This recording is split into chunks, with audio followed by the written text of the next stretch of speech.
Welcome to this month's Freight Loop, a digital update in which I will share our insights into the Red Sea crisis impact and commercial issues for shippers. My name is Philippe Damas and I head the shipper advisory and benchmarking activities of Drewry Shipping Consultants. As we all know, the container carriers are now rerouting many of their container ships and services which, until November, transited the Suez Canal. They now divert primarily via the Cape of Good Hope. This strategic shift not only increases sailing times by at least 10-14 days for destinations in Europe, but also adds additional fuel costs. And despite the launch of Operation Prosperity Guardian in December by the navies of several countries, carriers have continued to divert a big proportion of their ships which previously served the Red Sea ports or transited the Suez Canal. Drewry estimates that up to 822 ships out of 6,100 trading globally and up to 10 million TEU of ship capacity out of 28 million, that's some 30% of ship capacity, are potentially affected by the risk of Red Sea attacks and precautionary ship diversions. As these delays and numerous ship diversions and events happen just before the pre-Chinese New Year cargo rush, there's currently very limited capacity available from Asia to Europe, and even less capacity available to the Red Sea from Asia, Europe or the US. There is something of a panic in China now about the availability of capacity.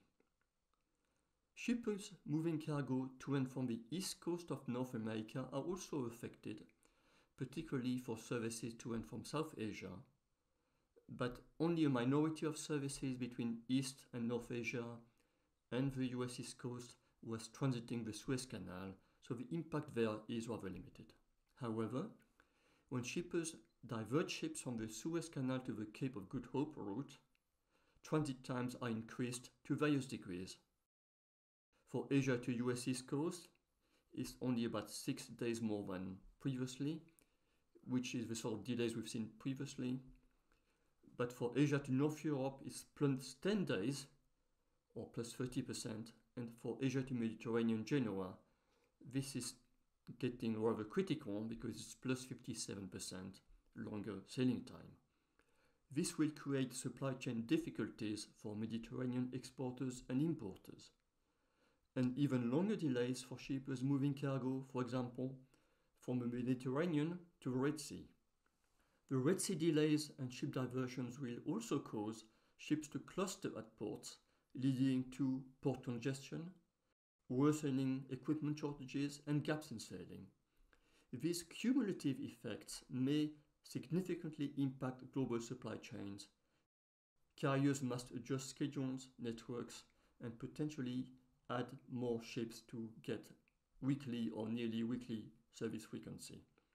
The next 5 weeks leading to Chinese New Year on the 10th of February are going to be very difficult for shippers and for shipping. But we at Drewry have grounds to believe that shipping has more than enough capacity to do these many ship diversions around Africa, and that spot rates will decline again after Chinese New Year. For further information on the freight cost impact of the Red Sea crisis or on the capacity implications, please contact us at supplychains@drewry.co.uk. Thank you.